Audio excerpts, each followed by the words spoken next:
watching Veracity Hill. Here is your host, Dr. J.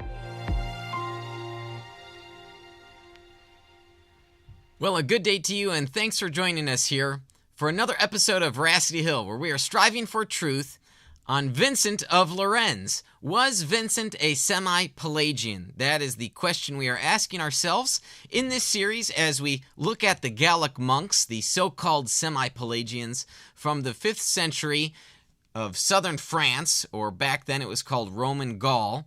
And 2 weeks ago I provided an introduction to the subject, looking at some charts describing the contemporary debates that we have today and how these debates were also occurring in the 5th century regarding the Augustinian-Pelagian controversy and the aftermath of that. And that was the focus of my doctoral research, the aftermath.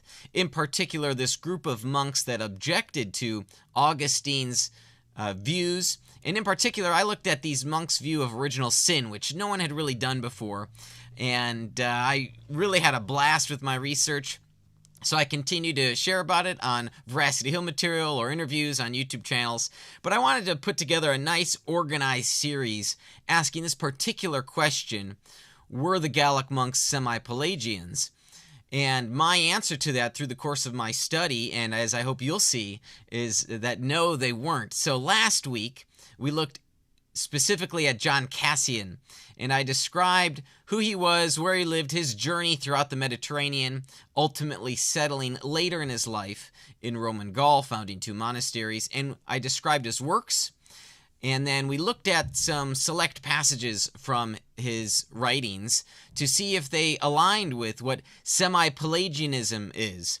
And as a quick refresher, Semi-Pelagianism is this idea that humans could take the first step in salvation apart from grace, apart from the necessity of grace for that action, and that grace would come later. It would be a supplemental feature to the salvation process.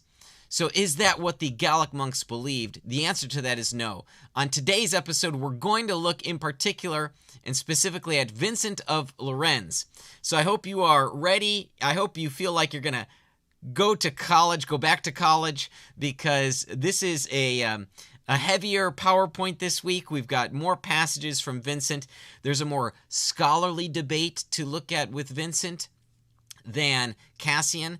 Of course, there are some scholarly debates about Cassian, but there are explicit passages about Cassian's doctrine of grace and free will, and Vincent doesn't have as clear-cut of passages about those doctrines. We have to look at fewer passages and some passages which allude to doctrines.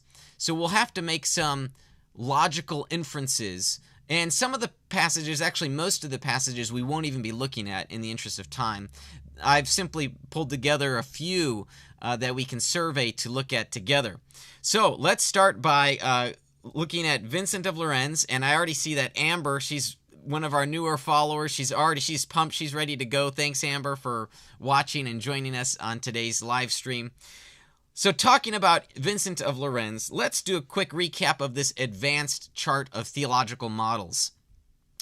This is a chart that I created, and I started going through this chart 2 weeks ago when we looked at that basic chart, a less basic chart, and an even less basic chart of how we are having these debates today when we think about Calvinism and Arminianism, when we think about classical Augustinianism and Pelagianism. Where do these topics fall on a spectrum?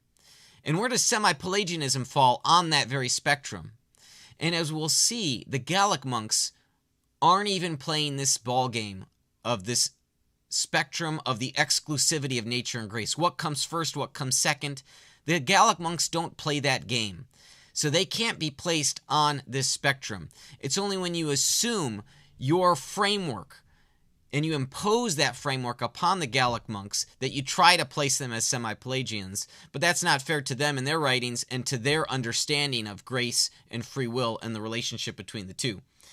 Okay, so last week we looked at John Cassian. This week, Vincent of Lerins. Next week, you'll see we'll deal with Faustus of Rheims.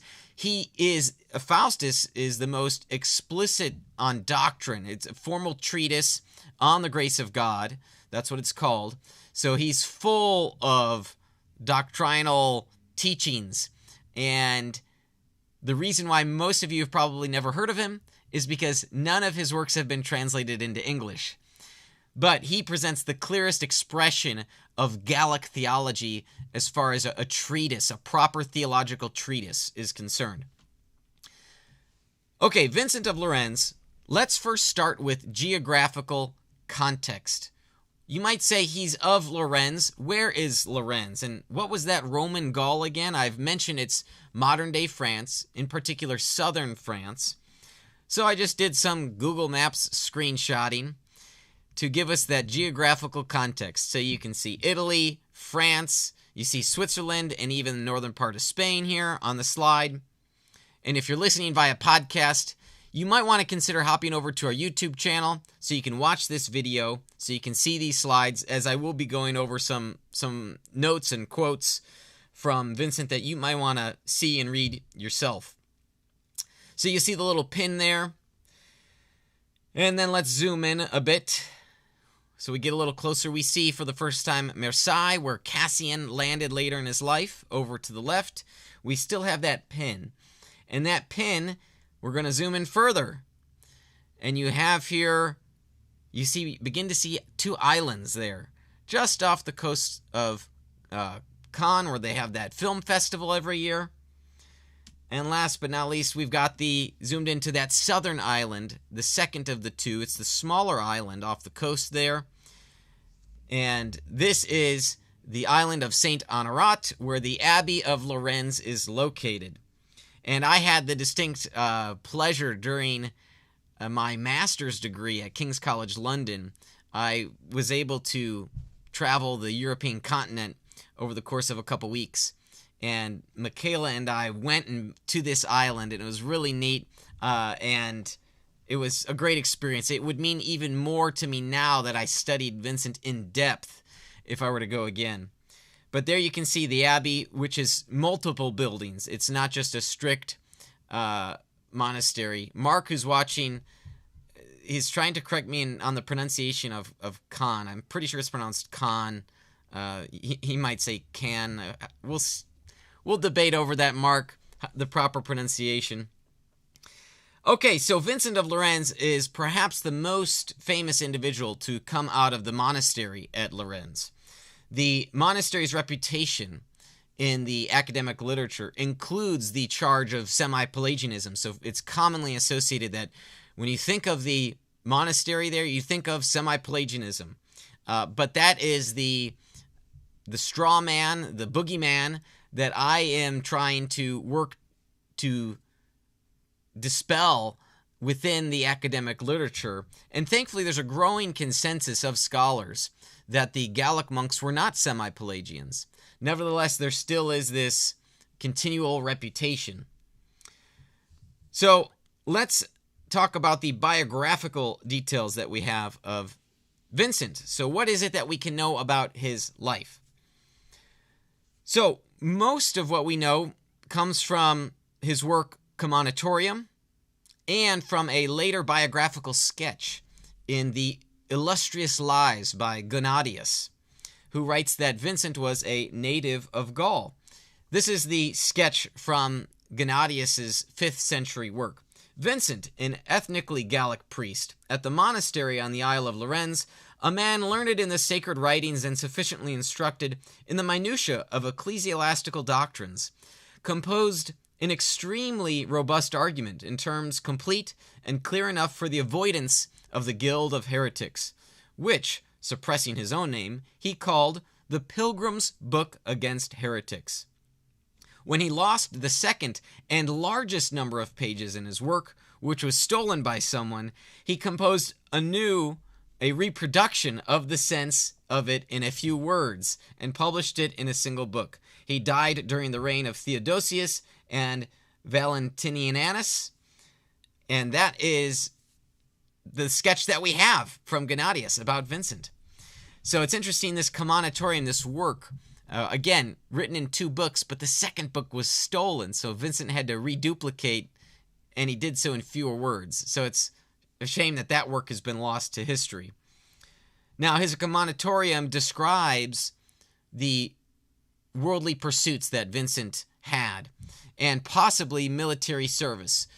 Scholars are not sure if this was actual military service or if Vincent is using this figurative language to refer to battles of the flesh, if you will.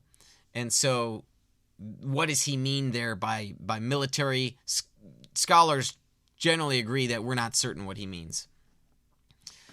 Okay, so let's move along. We do have folks in the chat. I'm not sure I'll be able to keep up today with the chat. I'll do my best, though. Looking at his works. Now, there are 3 works which are credited to Vincent: the Commonitorium, the Objections, and the Excerpts. It's really important that we cover these 3 works because they're sort of like this love triangle between, if you pick 2, you could try to interpret or reinterpret Vincent as pro-Augustinian rather than the traditional historical approach, which is to view Vincent as anti-Augustinian. Now, that's my position. I hold to the traditional position on this. So there's no historical revisionism. I don't want any accusations of that regarding Vincent because I'm defending the traditional view here that Vincent was not an Augustinian. So his Commonitorium is roughly a defense of orthodoxy, and this is widely recognized by Roman Catholics and Eastern Orthodox. Vincent's feast day, he's honored as a saint. His feast day is May 24th. So Vincent is not this obscure figure from history, but he's well known, especially in Eastern Orthodox and Roman Catholic circles. It's typically the Protestants who haven't heard of him, and that's unfortunate because his Commonitorium is a great defense of orthodoxy, and that defense has been summarized with this phrase in his 2nd chapter. His formula is that what we should believe the church has taught is what has always been believed everywhere by all. Okay, that's the threefold formula right there. We're going to get more into the Commonitorium a little bit later. This is just the introduction to these works. Number 2, the Objections. The Objections is a list of 16 objections against predestinarianism. Now, I would argue that it is anti-Augustinian. There are some scholars who will debate. They might say it's against a hardline view of Augustinianism, a view that Augustine himself didn't hold to, but that Prosper of Aquitaine, who you might remember from last week, held to. And so Prosper is the only person through whose work survived this list of objections. Prosper wrote a work against these Vincentian Objections. Okay, the name Vincent is in the title of the work. So we'll talk more about that a little bit later, but for now that's good enough. 3rd and lastly, the Excerpts. The Excerpts are a collection of passages from Augustine on his doctrine of the Trinity and on the Incarnation or Christology. What's really fascinating about the Excerpts is that they were lost to history. At the end of the Commonitorium, Vincent says he wants to someday write on this subject. And that's the last that we know of it for 1,500 years, until in 1938. In 1938, there were documents discovered and published 2 years later, 1940, by Jose Modaz. He found manuscripts in the archive of the Crown of Aragon in Barcelona, Spain. So what's really neat is that not even 100 years ago, we discovered this lost manuscript evidence of Vincent compiling the writings of Augustine. So scholars, like I said, this is sort of like a love triangle. Scholars in the 20th century have taken this new discovery and have argued, hey, look, Vincent is pro-Augustine because he speaks highly of him in the Excerpts, which he doesn't mention him by name in the Commonitorium, and the objections are strictly about doctrine. We don't know, and we only have the list of the objections, no description or defense therein, but rather a response to them. So we don't get Augustine by name there. So scholars have taken the excerpts as pro-Augustinian, and they say, look, if it's pro-Augustinian, then the Commonitorium, we're kind of reading these anti-Augustinian sentiments into the Commonitorium that aren't there. So there's your 2 of 3. So then what happens to the third one? Some scholars have posited that Vincent did not write the objections. Some scholars have even posited that there's maybe a second Vincent out there. Fascinating theory. I reject it altogether. I think there's a better explanation, and we'll get into that as we go along in today's program. All right, let's move along. Why should we study these documents? I'm getting super nerdy here. I'm glad you're following along here with me, but why should we study these documents? Well, here are 2 reasons. When we study and learn from the Commonitorium, we can learn about distinguishing heresy from orthodoxy, from apostolic teaching. And this has application for our lives today. And let me go away from Vincent for a moment, taking what he teaches, though, about the Vincentian canon. What is Christian teaching is what has been believed everywhere, always, by all. There are novelties that pop up from within the church. Even today, there are new doctrines being taught, not even from the Bible, but rather as some sort of extrapolation of what love means. Quote unquote, love wins. Sound familiar? There's extrapolation of letting people bend biology, the created order, and calling that good. Is that really what the Christian church has taught for the centuries, over the millennia? No, it's not. And in this regard, we can recognize that those novel teachings today from within the church should be considered heretical. That's a stance I hold. I would have no problem referring to this newer attempt, especially by Christians from within certain Christians, certain self-identified Christians from within the Western church, trying to say what a man and woman can be, or people can do whatever they want. All right, so that's the first point. Second point, we can learn about this historical debate that back in the 5th century, the 400s, there were disagreements over the doctrines of grace and free will, which were not of the heretical sort, and these debates continue to this day. Calvinism versus Arminianism versus Provisionism versus, you might throw in some other isms, Lutheranism, Molinism, other types of soteriological models, frameworks that can help alleviate the tension between, the alleged tension between grace and free will. So by looking at history, we don't have to reinvent the wheel, and we might even learn something new to see where the contemporary debate is missing or has lost or forgotten something. Okay, let's now go in depth, starting with Vincent's Commonitorium. All right. So, why did he write this Commonitorium? In chapter 2, Vincent writes, I have often then inquired earnestly and attentively of very many men eminent for sanctity and learning, how and by what sure and so to speak universal rule I may be able to distinguish the truth of Catholic faith from the falsehood of heretical pravity, first by the authority of the divine law and then by the tradition of the Catholic Church. So notice here that what undergirds the tradition of the Catholic Church, and let me say here, this is the universal church. Vincent is not saying Roman Catholic. This is 500 years, 600 years before the Great Schism.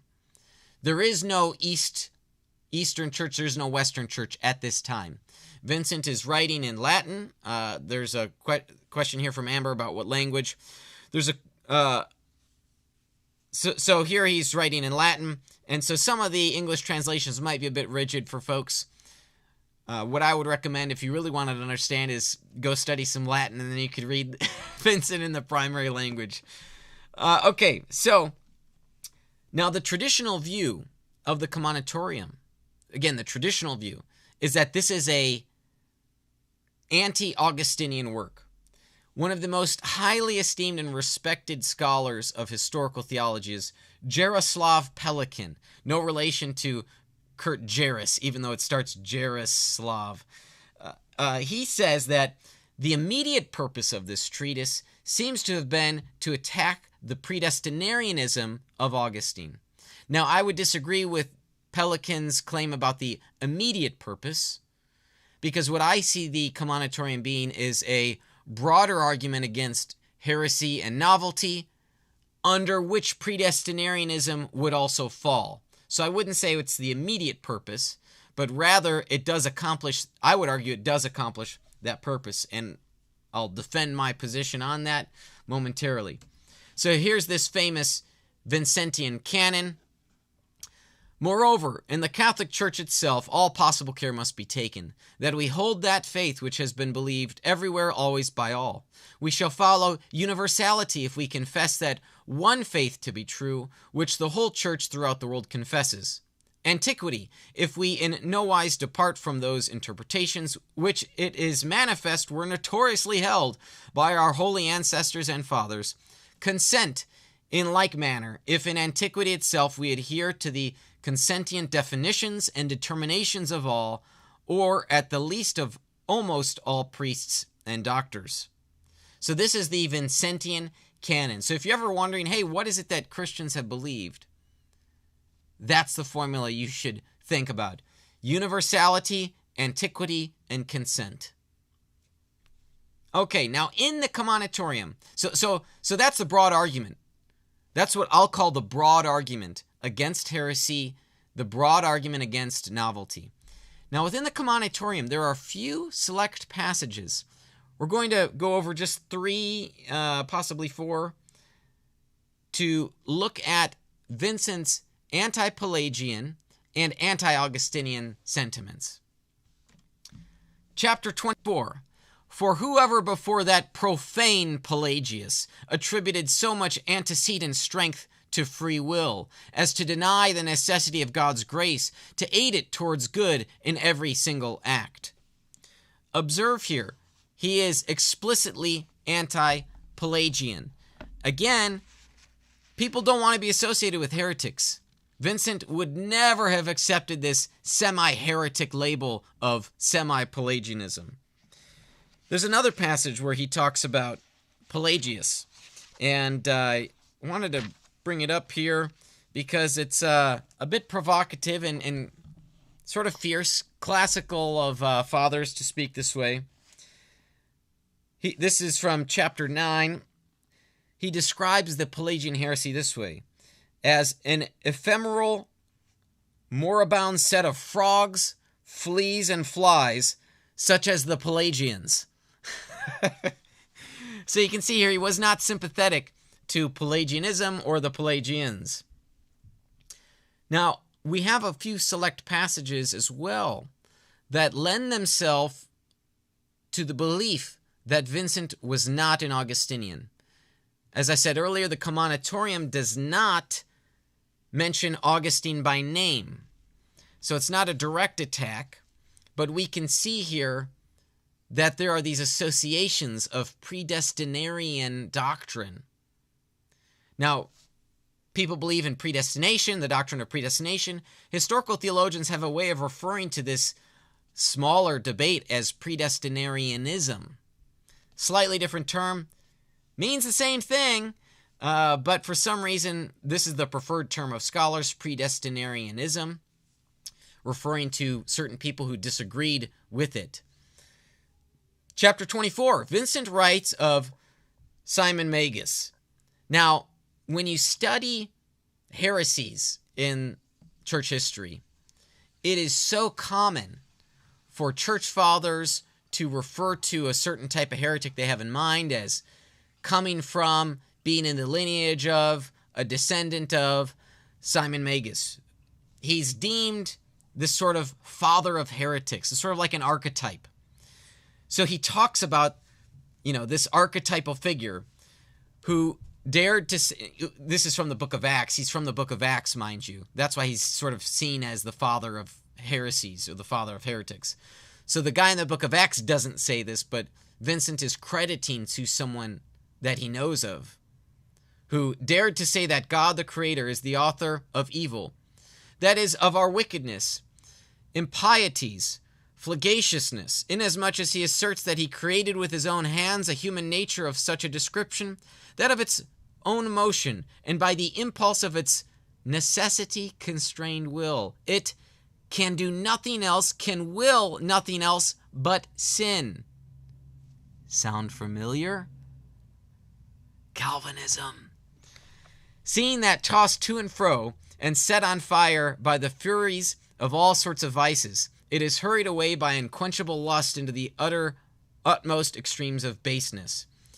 So again, Vincent is objecting to this idea that human nature can do nothing else, can will nothing else but sin. This is explicitly Calvinism. I mean, from Calvin's own works. The Institutes of Christian Religion, John Calvin wrote, "The mind of man is so entirely alienated from the righteousness of God that he cannot conceive, desire, or design anything but what is wicked, distorted, foul, impure, and iniquitous, that his heart is so thoroughly envenomed by sin that it can breathe out nothing but corruption and rottenness." That's from Calvin's Institutes. So you can see here, let's make the correlation here. Of course, absolutely no causal relationship. Calvin lives 1,000 years after Vincent. Okay, let me backtrack a slide here, because I forgot to mention this. I italicized a phrase in Vincent's Anti-Pelagian comment and question here, that the error of Pelagius is that Pelagius, or the alleged error of Pelagius, is that he has denied the necessity of God's grace to aid free will and the good, quote, in every single act, end quote. 2 points here. Gosh, that sounds like Cassian, if you recall our teaching from last week. 2, remember the definition of Semi-Pelagianism, that humans take the first step devoid of grace, and that grace only comes later as this supplementary feature. In the Commonitorium itself, Vincent tells us what he believes, that he believes grace is necessary for every good human action. By definition here, we can see already Vincent is not a Semi-Pelagian. But let's continue on. All right, this is the Anti-Augustinian quote we already mentioned. Let's jump to the next one. Chapter 26 in the Commonitorium.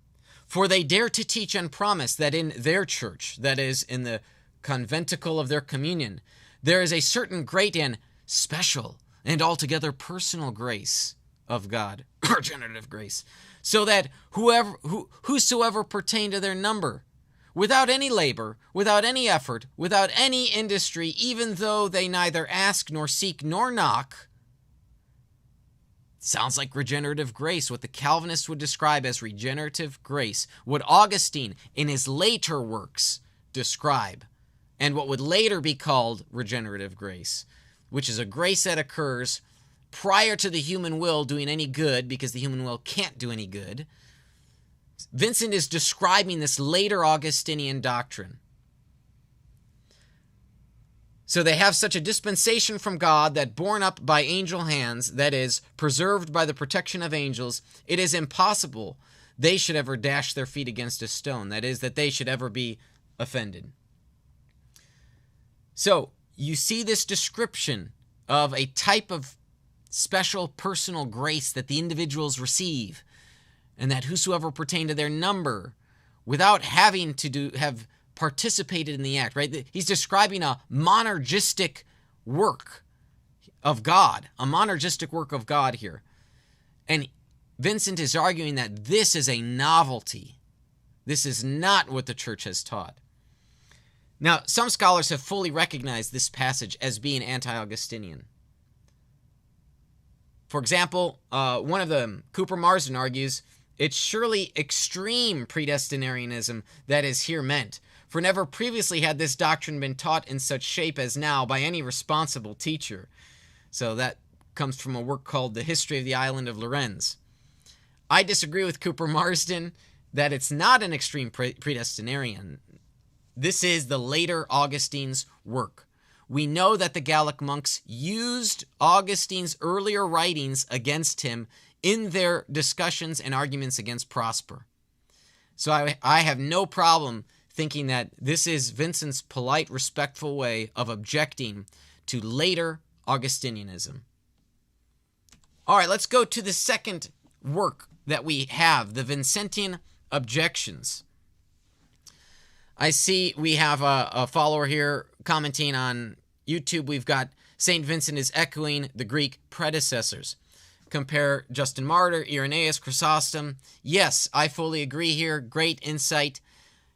John Cassian was a student of the Egyptian Desert Fathers, was ordained into the diaconate by Chrysostom, and traversed across the Mediterranean to Marseille. He brings the Greek theological tradition to the West. And here we have Vincent, who lived in that 5th century and is in that region, that realm of Roman Gaul, where Cassian's teachings are being spread.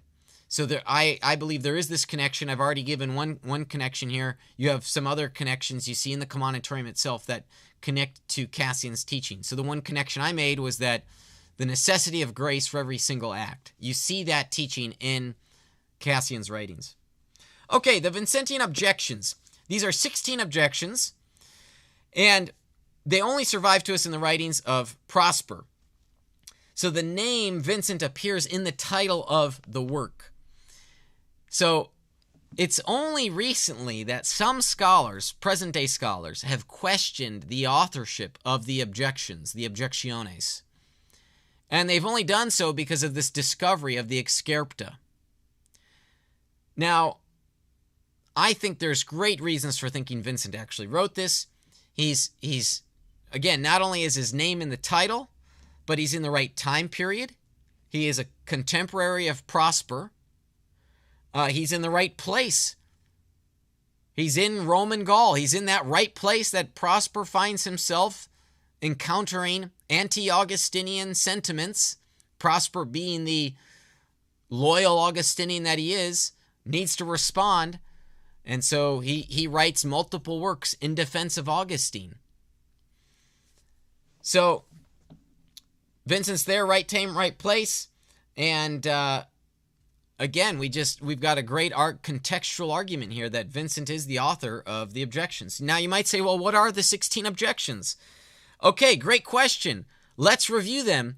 And as we review them, please ask yourself, do these objections, now keep in mind these are objections against a certain way of thinking. Ask yourself if these 5th century objections sound an awful lot like present-day Calvinism. Keep that in mind. Number 1, the first objection by Vincent. He objects to the view that our Lord Jesus Christ did not suffer for the salvation and redemption of all men. Number 2, God does not wish to save all men, even though all should wish to be saved. Again, Calvinism would say, no, God doesn't exactly wish to save all men because there's this select few. There's this select certain predetermined number. Number 3, God creates the greater part of mankind for eternal reprobation. Number 4, the greater part of mankind were created by God not to do his will, but that of the devil. Number 5, God is the author of our sins. I know Calvinists are going to object to that. Some, explicitly so, but yet they also affirm the horrible decree. I think this is cognitive dissonance on this point. I've debated Doug Wilson on the issue. You're welcome to go watch that debate. God is the author of our sins. By making man's will evil, he fashions a nature which of its own inclinations cannot but sin. 6, God fashions in man a free will akin to that of the devils, which of its own impulse cannot will but evil. 7, it is the will of God that a great number of Christians have neither the desire nor the possibility of being saved. Let me make sure I didn't get my numbers. Yeah, I didn't. We're still good. I didn't get my numbers off. 8, God does not wish all Catholics to persevere in the faith, but wants a great number of them to apostatize. I smile because the later Augustine, one of his last works that he wrote regarding objections from monks, is on the gift of perseverance, that God does not give some monks the gift of perseverance. This is why people leave the faith. Here's this objection, number 8. So number 9, God wants a great number of the faithful to fall away from their resolve of living a saintly life. 10, adulteries and seductions of consecrated virgins take place because God predestines those people to fall. This is the classic horrible decree of Calvinism, that God determines, has providentially orchestrates evil to occur, and in particular, evils to occur. So God has determined and providentially ordained the world that a child might be raped, that a child would be raped in some set of circumstance. This is Vincent's objection. I agree with this objection. Personally, again, this is just more of a historical thing, though. Obviously, you can see I'm working in my own passionate positions on this. But as a matter of historical inquiry, right, let's keep asking ourselves, does this sound like someone who is for Augustine or against Augustine? 11, when fathers defile their own daughters or mothers their own sons, when slaves murder their masters, all this happens because God has predestined it to happen. By the predestination of God, sons of God become sons of the devil, the temples of the Holy Spirit, temples of demons, and the members of Christ, members of a harlot. 13, all those faithful and saints who are predestined for eternal death, when they return to their vomit, seem indeed to do so through their own fault. But their fault itself is caused by divine predestination, which secretly withdraws from them their good dispositions.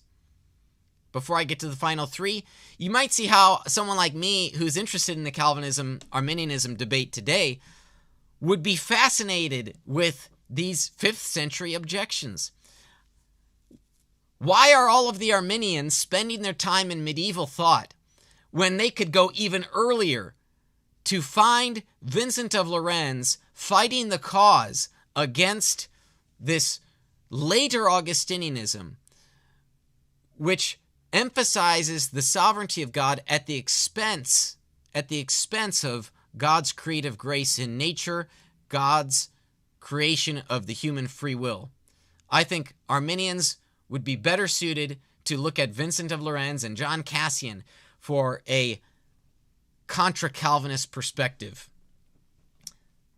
14, the great number among the Christians who now are Catholic, again, just means universal, faithful, just, holy, and who are predestined to fall and be eternally lost, will not obtain grace of perseverance, even if they beg God for it, because the divine predestination, which preordained, prepared, predisposed them to fall into sin, is an immutable decree.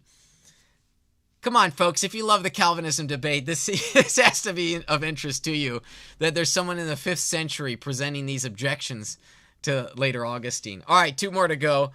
All those of the faithful and saints who are predestined for eternal death are after their sins so guided by God that they neither can nor desire to be saved through penance. 16, the great number of the faithful and the saints who are predestined for eternal death, when they say in the Lord's Prayer, "Thy will be done," do nothing else than pray for their own ruin. That is, they ask that they may sin and be lost eternally, because the will of God in their behalf is that they should perish in eternal death. Okay, so those are the Vincentian objections. And again, the only reason why scholars today have begun to doubt that Vincent wrote them is because of the discovery of the Excerpta, which is pro-Augustinian. Now, when we get to the Excerpta shortly here, we'll have to ask ourselves, what type of Augustinianism? And what are the pro-Augustinian remarks about? That is the matter of one debate I had in the scholarly literature with my external reader, was someone that was someone I disagreed with on how to interpret Vincent's Excerpta. And I think he was sympathetic to the argument I was making, so I hope there was something to think about there. And there's only like 5 people alive today that are interested in this very particular question, but it makes it fun for me since I devoted so much time to studying the subject. Okay, so let's move along to the Excerpta. Again, these were excerpts of Vincent discovered in 1938, published in 1940. Here's the opening paragraph, which perhaps causes the confusion some scholars have. Just now let us hear St. Augustine of blessed memory, nay, rather the ancient and Catholic faith of Christ and the Church, speaking. We should take note of his holy salutary meaning in this first heading.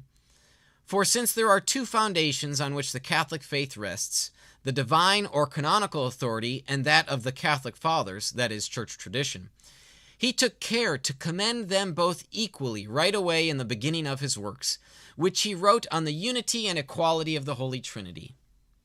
Wow, look at this highly respectful remark Vincent makes about Augustine.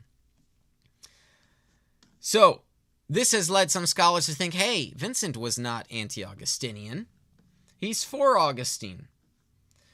Now, the purpose of Vincent's excerpts here was not to, and this is important to understand, it's not to assess Augustine's doctrine of grace or predestination as it pertains to the order of salvation, ordo salutis. What is the proper order of operations when God's grace comes, then free will of man makes a decision, then this happens, and this happens. This is what you get with the classic Calvinism-Arminianism debate. This is not the way Vincent is thinking, and he doesn't assess Augustine's ordo salutis. So, one scholar, Mark Vesey, correctly identifies its purpose and scope. He writes, given what is known about the Gallic habit of reading Augustine's later anti-Pelagian works against the concerted testimony of earlier Catholic authors, it's notable that Vincent's one other extant production consists of a set of excerpts from the African's writings on the Trinity and Incarnation, offered as an authoritative statement of Catholic doctrine. This collection of excerpts from Augustine, which Vincent has compiled, and in few places providing his own commentary, is on the Trinity and the Incarnation. It's not on the nature of man and the relationship of grace thereto. So, let us look at a passage in particular from the section 8 of the excerpts. Now, this is a passage from Vincent. This is Vincent's own words. These are not Augustine's words. This is one of the very few places that Vincent gives his own thoughts, so we can learn a little bit more about his mind. Vincent writes, therefore, such a medicine came from heaven to overcome and remove the life-threatening tumor. God, who is humble, descended in mercy to man who was swollen with pride, depositing a unique and extraordinary grace with that man whom he received with such love on account of his associates. And it is not the case that the very word of God was conjoined due to the antecedent merits of his will, so that he became one son of God, and again one son of man by the conjoining. To be sure, it is fitting that he be one. And yet, if this could come to be, not through a unique gift from God, but through the free will that is common to all men, there would be 2 or 3 or more. Okay, so this is a phrase from Vincent, but what can we glean from this? We can glean a few things. The necessity of the incarnation was required because men are swollen with pride. Swollen with pride. That's an anthropological affirmation about the nature of man that Vincent is making here.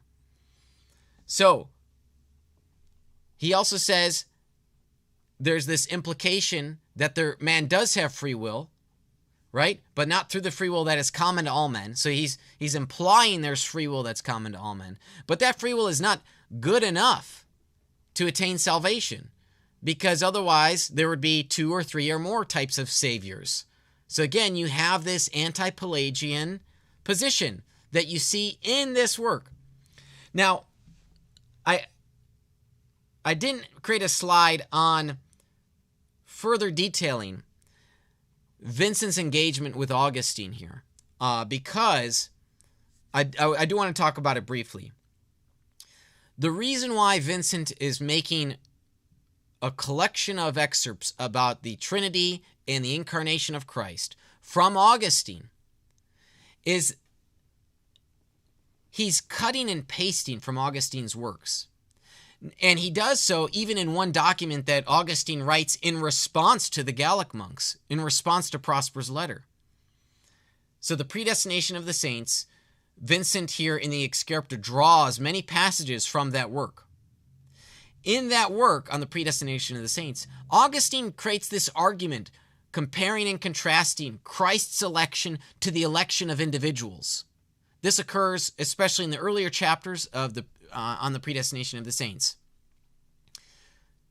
But what's fascinating is when you do a close comparison between Augustine's passages and the passages as they've been cut and clipped in Vincent's collection, is that Vincent does not take that correlating passage about the individuals being elected and predestined. He's only taking the Christological passages, and he makes an argument from the history of salvation and the necessity of the incarnation, not an argument for individuals being predestined by God's eternal decree from eternity past. Vincent does not make that association. So he selectively cuts that out. Now, if Vincent were an Augustinian, why would he do that? He would include these phrases, clauses, passages, instead of meticulously cutting them out. And he does this multiple times. So it's really neat when you compare the Latin. You can see it explicitly, directly, when he does this. And then when he works in his own comments, like this passage here from Excerpta number 8. Okay, so let's do a recapitulation. Big term. Let's do a recap. So the recapitulation is this. We have 3 works of Vincent: the Commonitorium, the Objectiones, or the Objections, and the Excerpts.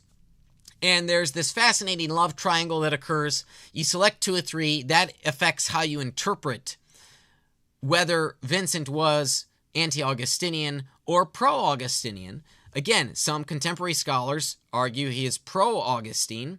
I am of the traditional view. I think Vincent is anti-Augustinian, and I've laid out some reasons for thinking that, rather than being sympathetic to the Doctor of Hippo, which some of these scholars also are. I think that clouds their reasoning and their lenses. And even in my doctoral dissertation, I laid out deductive arguments to lead us to think that Vincent is anti-Augustinian.